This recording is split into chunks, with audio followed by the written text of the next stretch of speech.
नमस्कार, सबका बुलगार्ड में स्वागत है। दोस्तों, मार्केट में ना इम्पॉर्टंट रहता है मार्केट का स्ट्रक्चर, मार्केट का बिहेवियर आणि मार्केट में कैसे डिमांड जोन बनता है, कैसे सप्लाई जोन बनता है वो। जैसे अपन फॉरेक्स में या इंडियन मार्केट में ट्रेडिंग कर रहे हैं तो अपन को समझना चाहिए कि कहाँ पे मार्केट का स्ट्रक्चर क्या है, डिमांड जोन क्या है, सप्लाई जोन क्या है, और मार्केट में स्ट्रेटेजी बिल्ड करनी आनी चाहिए, कहाँ पे मुझे बाय करना है, कहाँ पे मुझे सेल करना है। ओके, तो ये चीजें अपन अभी यहाँ पे देखने वाले हैं। जैसे कि न्यू ट्रेडर है, इनको पता नहीं रहता कि कहाँ पे क्या करना चाहिए, मार्केट का स्ट्रक्चर क्या रहता है। जैसे कि बीओएस लेवल क्या रहती है, चेंज ऑफ कैरेक्टर मार्केट का क्या रहता है, मार्केट का स्ट्रक्चर कैसे चेंज होता है, किस हिसाब से उसको प्लान करना चाहिए। जैसे सपोज मार्केट अभी यहाँ से चालू हुआ है ऊपर जाना, तो यहाँ से यहाँ तक आने तक अपन क्या समझ लेते पहले कि ये हाई हुआ, बराबर, ये लो हुआ। उसके बाद यहां से मार्केट ऊपर चला गया, तो ये हाई के ऊपर है, इसके वजह से ये अपन क्या समझ रहे थे, हाइयर हाई, बराबर। और ये लो गया, इसके नीचे है, इसलिए क्या समझ रहे अपन, हाइयर लो, क्योंकि इसके ऊपर ये हाई हो गया, और इसका ये क्या हो गया, लो हो गया, तो ये क्या हो गया, हाइयर लो। सेम ऐसे अपन क्या बोलते हैं मार्केट को स्ट्रक्चर, बट नहीं, यहाँ पे और एक ट्विस्ट रहता है, वो है ब्रेक ऑफ स्ट्रक्चर। इसको कहते हैं बीओएस। आपने एसएमसी देखा रहेगा ना, तो एसएमसी यूट्यूब पे वीडियो, तो आपको समझ में आ जाएगा। मैं एक्चुअली उसी हिसाब से पूरा डिटेल एंड डिटेल समझाने वाला हूँ। जैसे ये क्या हो गया, बीओएस लेवल मतलब ब्रेक ऑफ स्ट्रक्चर। तो सेम यहाँ से मार्केट में नीचे आया, फिर ऊपर चला गया, तो ऊपर जाते टाइम ये लेवल को ब्रेक किया ना, तो ये क्या हो गया, बीओएस लेवल मतलब ब्रेक ऑफ स्ट्रक्चर, ये लेवल हो गया। तो यहां से ऊपर चला गया, तो ये क्या हुआ, हाइयर हाई। और यहाँ से नीचे आ गया तो क्या हो गया, इसके ऊपर है, इसलिए वजह से क्या हुआ, ये हाइयर लो। तो दैट्स इट। अभी यहाँ से ऊपर चला गया तो ये क्या हुआ, हाइयर हाई। अभी यहाँ पे एक ट्विस्ट है, वो समझो कि ये फॉर्मेशन समझ में आई, ब्रेकअप स्ट्रक्चर क्या रहता है, हाइयर हाई हाइयर लो कैसे स्टार्ट होता है, और मार्केट में ये प्रिडिक्ट अपन कैसे कर सकते हैं। ये ब्रेकअप स्ट्रक्चर बना यहाँ का, बराबर। तो यहाँ से मार्केट डाउन आया, बट ये मार्केट डाउन कहाँ से और कहाँ पे आया, ये पहले देखो। जैसे कि ये हाइयर क्या था, इधर बीओएस लेवल था, ये बीओएस लेवल को मतलब ब्रेकअप स्ट्रक्चर को इसने चेंज किया, मतलब यहाँ पे चेंज ऑफ डायरेक्शन, मतलब मार्केट में चेंज ऑफ कैरेक्टर, मार्केट का डायरेक्शन चेंज हुआ है। तो यहाँ पे कैसे कि ये पहले हाई था, फिर ये क्या हुआ, लो हुआ, हाइयर लो हुआ, फिर ये क्या हुआ, इसके ऊपर है, इसलिए हाइयर लो, फिर ये क्या हुआ, ये हाइयर लो के नीचे है, इसके भी नीचे है, इसलिए क्या हुआ, ये लोअर लो, ये क्या हुआ, हाइयर लो, फिर ये क्या हुआ, लोअर लो।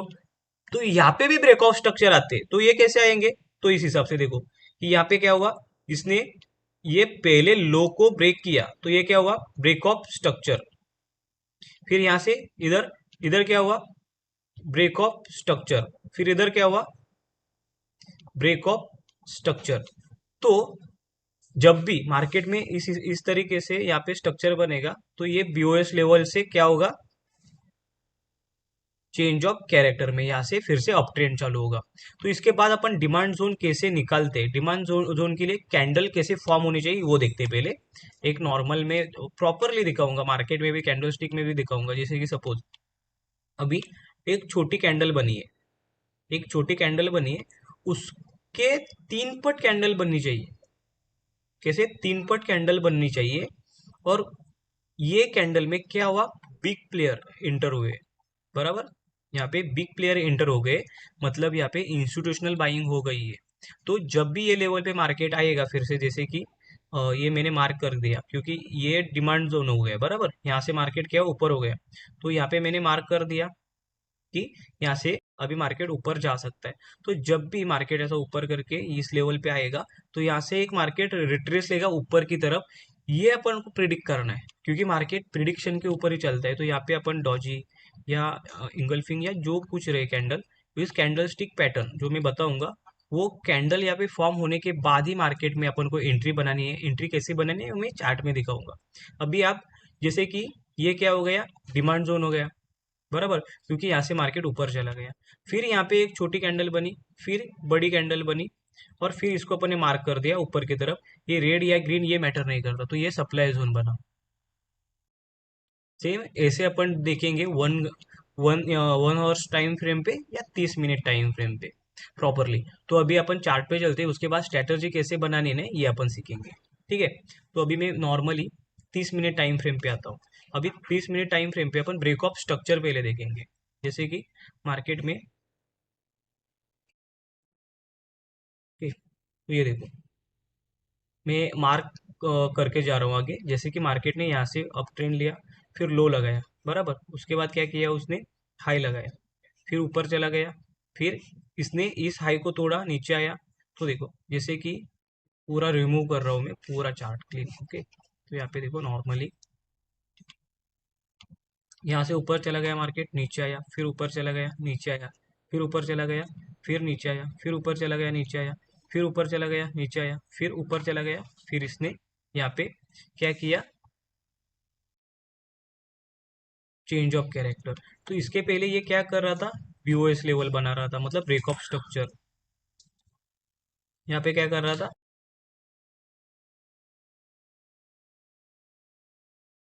तो यहाँ पे आप नॉर्मली ये लो है, ये हायर लो है, ये हायर लो है, ये हायर लो है, ये हायर हाई है, बराबर। ये ये सब चीजें आपको समझ में आ गई रहेगी। तो यहाँ से मार्केट ने ये लेवल पे क्या किया कि चेंज ऑफ कैरेक्टर में आ गया। तो चेंज ऑफ कैरेक्टर में आ गया, तो देखो यहाँ से नीचे आया, फिर तो यहाँ पे अपनी एक अच्छी खासी एंट्री बनती, क्योंकि यहाँ से चेंज ऑफ कैरेक्टर में मार्केट ने क्या किया, रिट्रेसमेंट लिया। तो सिंपल दोस्तों, बहुत आसान है। खाली समझना चाहिए कि मार्केट में किस हिसाब से प्लान करनी चाहिए ट्रेडिंग के लिए। अभी यहाँ पे भी देखो, मार्केट अप ट्रेंड में था, बराबर। तो ये तो आपको ब्रेक ऑफ स्ट्रक्चर कैसा है वो समझ में आ गया। ब्रेक ऑफ स्ट्रक्चर के ऊपर एंट्री कैसे लेनी है वो भी बताऊंगा। फिर यहाँ से इसने चेंज ऑफ कैरेक्टर किया, तो सेम यहाँ पे अपन एक लाइन खींचा, क्या हुआ, इसके हिसाब से मार्केट यहाँ पे गया। यहाँ पे अपन एक छोटी, देखो, इंगल्फिंग कैंडल बनी, क्या हुआ, प्रॉफिट निकला ना। फिर ऊपर चला गया, फिर मार्केट ने एक स्ट्रक्चर बनाया, फिर मार्केट ने एक चेंज ऑफ कैरेक्टर बनाया। यहाँ पे लाइन खींचते, जब भी इस लेवल को मार्केट आता, अपन एक सेल एंट्री बना लेते। ये देखो, मार्केट नीचे गया, ऊपर आया, सिंपल। तो मार्केट में ऐसा अपन का कैसा रहता है मालूम है, अपन ना मल्टीपल एंट्री बनाते हैं। जैसे कि मुझे यहाँ पे एंट्री मिल रही है, तो दिन भर में 100 एंट्री बनाता हूँ, नहीं, दिन भर में 3 या 4 एंट्री बननी चाहिए, वो भी proper. Risk manage, capital manage को पकड़ के ही बननी चाहिए, तभी आप एक प्रॉफिटेबल ट्रेडर बन सकते हो। अभी यहाँ पे मैं आपको अभी समझ में आ गया ये क्या रहता है, चेंज ऑफ कैरेक्टर, और मार्केट में बीओएस लेवल क्या रहते हैं। अभी अपन चलते हैं कि डिमांड जोन कैसे अपन को अप्लाई करना है, और डिमांड जोन प्रिडिक्ट कैसे करते हैं। डिमांड जोन के लिए क्या चाहिए अपन को, पहले एक छोटी कैंडल चाहिए, उसके बाद एक 3 पट बड़ी कैंडल। जैसे कि इधर देखो, एक छोटी कैंडल है, उसके बाद उसके 3 पट एक मोटी बड़ी कैंडल है ना। तो ये अपन क्या करेंगे, इसको मार्क करेंगे, छोटी कैंडल को। इधर भी सेम है, तो इसको भी मार्क किया हम लोगों ने, बराबर। तो अभी इधर भी देखो, इधर भी सेम है, इधर भी क्या है, सेम है। तो अपन कोई भी कैंडल अपने मन से नहीं लेंगे। इधर देखो, ये भी है और ये भी है, इधर नहीं, इधर,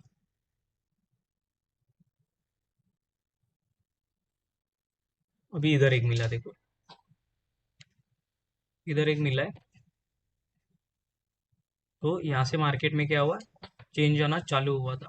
तो यहाँ पे बीच में कहीं मुझे नहीं दिख रहा है, तो यहाँ पे ये हो सकता है, बट ये बड़ी इतनी नहीं लग रही है, बराबर। तो नॉर्मली अपन ने क्या किया, बीओएस लेवल मार्क किया।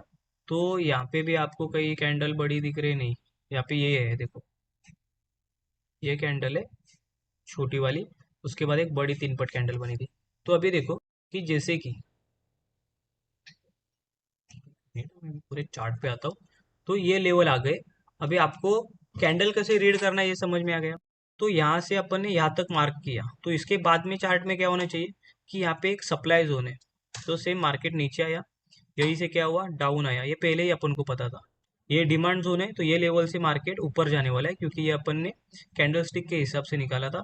तो ये यहाँ से क्या हुआ, इसके बीच में एक भी वैसा फॉर्म नहीं बना है।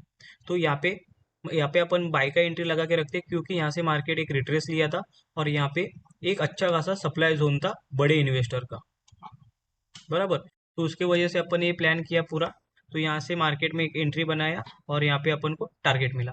जैसे ही देखो यहाँ से मार्केट ने रिट्रेस लिया, 3 बार यहाँ पे क्या बनाया, यहाँ पे फर्स्ट सेकेंड और थर्ड तीनों बार यहाँ पे सप्लाई जोन बनाया। तो देखो यहाँ पे अपन को ब्रेक का नीचे डाउन का एंट्री मिलता, फिर मार्केट यहाँ से डाउन गया, फिर यहाँ से मार्केट ने एक ऊपर की तरफ बनाया बराबर। तो यहाँ पे अपन रीड कैसा करते कि मार्केट ने ऑलरेडी ये ब्रेक कर दिया बराबर, मार्केट ने ऑलरेडी ब्रेक किया है। तो यहाँ से मार्केट में क्या होगा, एक रिट्रेसमेंट आ सकता है कहाँ तक, तो यहाँ तक। तो देखो यहाँ पे मार्केट आया, तो इसके बीच में कहीं एंट्री होती क्या अपनी, नहीं, अपनी सीधा एंट्री कहाँ पे होता, ये लेवल पे। तो ये लेवल पे एंट्री होती और सीधा यहाँ पे एक सेलिंग का एंट्री होता, बस उस हिसाब से प्लान करते। तो मार्केट में अपन को ये स्ट्रक्चर के हिसाब से क्या होता, यहाँ पे कितनी एंट्री मिलती, first entry, second entry, third entry, fourth entry और यहाँ पे फिफ्थ एंट्री और ये यहाँ पे एक सिक्स, मतलब टोटल 6 एंट्री बनते। कितने दिन में वो भी अपन देख लेते।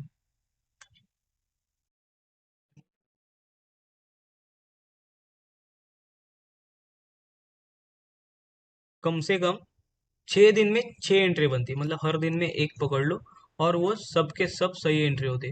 अभी आप बताओ कि मैंने क्या किया, तो एक ब्लूबेरी कंपनी है, उसका मैंने फंडेड अकाउंट लिया था। मैं दिखाता हूँ, मेरा आज इसका एक विड्रॉल मैंने डाला है। ऐसा नहीं, ये मेरा स्मॉल अकाउंट है। अब ये देखो, मैंने आज इसका एक विड्रॉल डाला, उसका ऑलरेडी मैंने पहले एक विड्रॉल लिया है, आज ही मैंने मॉर्निंग में उसको सबमिट किया है। ऐसा नहीं, पैसा बनता है, बनाना आना चाहिए। ये अपन को प्रॉप फंड कैपिटल देते तो उसके ऊपर प्रॉपर ट्रेडिंग करो। ये देखो, ये मेरा लाइव अकाउंट है, तो इसमें मैंने 57% विन रेट से $204 बना लिए, क्योंकि इसमें बहुत ज़्यादा रूल रहते हैं, रेगुलेशन रहते हैं, बहुत ज़्यादा फोकस रखना पड़ता है। इसकी वजह से एकदम स्मॉल लॉट से अपन को यहाँ पे काम करना पड़ता है। तो इसके वजह से प्रॉपरली आप भी उस हिसाब से प्लान करो कि ये जो मैंने सिखाया है अभी, ब्रेकअप स्ट्रक्चर आपको यूज कहाँ पे आएगा कि मार्केट में लेवल मार्क करने के लिए। यहाँ पे बीओएस लेवल था, तो यहाँ से मार्केट ने ब्रेक किया, तो आप क्वांटिटी बढ़ा सकते हो। जैसे कि यहाँ से मार्केट में बीओएस लेवल था, तो यहाँ पे ब्रेक किया, जैसे कि मैंने यहाँ पे एंट्री लिया बराबर डाउन का, तो यहाँ से मार्केट यहाँ पे आया, तो ये ब्रेक करने के बाद पता है मार्केट डाउन ही जाने वाला है, तो ये लेवल पे आप क्या कर सकते हो, प्रॉफिट क्वांटिटी बढ़ा के ज़्यादा प्रॉफिट ले सकते हो। तो इस हिसाब से आप प्लान कर सकते हो, एक्चुअली प्रॉपरली प्लान करना चाहिए। देखो मार्केट खुला है सबके लिए, जैसे कि मैंने यहाँ पे बाय किया, तो मैं चेंज ऑफ कैरेक्टर का कभी भी मतलब वेट करूंगा। जैसे कि यहाँ पे यूएस पूरा एक बार हटा देता हूँ, यहाँ पे अपनी एंट्री थी बराबर ये कैंडल पे, तो यहाँ से मार्केट नीचे आया, तो यहाँ पे मैं एग्जिट नहीं करता, यहाँ पे मैं और एक एंट्री के लिए पेंडिंग ऑर्डर रखता, फिर ऊपर चला गया, फिर मैं यहाँ पे एक एंट्री के लिए रखता। क्यों, क्योंकि मुझे पता है मार्केट कभी भी नीचे आता है तो इस हिसाब से आता है, और ऊपर जाता है तो क्या, वीओएस ब्रेकअप स्ट्रक्चर बनाते हुए जाता है। तो उस हिसाब से जैसे ही यहाँ पे मुझे रिवर्सल मिला, मैं यहाँ पे सारी क्वांटिटी मेरी कट कर देता और यहाँ से मैं एग्जिट हो जाता, और यहाँ से इसका इसका और इसका प्रॉफिट लेके निकल जाता। इतना सिंपल है दोस्तों ट्रेडिंग करना, खाली ट्रेडिंग समझ में आनी चाहिए कि किस हिसाब से करना है, एंट्री कहाँ पे करनी है। ये प्रॉपरली आप पूरा वीडियो देखा ना, तो आपको समझ में आ जाएगा कि सप्लाई जोन कैसे मार्क करना है, डिमांड जोन कैसे मार्क करना है, एंट्री कैसे बनानी है, एग्जिट कैसे करना है। ये आपको समझ में आ गया, आप पूरी तरीके से मार्केट में, फॉरेक्स में या इंडियन मार्केट में काम कर सकते हो। तो मिलते हैं अभी ऐसे इन्फॉर्मेशन नेक्स्ट वीडियो में। तब तक दोस्तों अपने यूट्यूब चैनल को सब्सक्राइब करो और मार्केट में किस हिसाब से क्या कर सकते हो उसका प्लान बनाओ।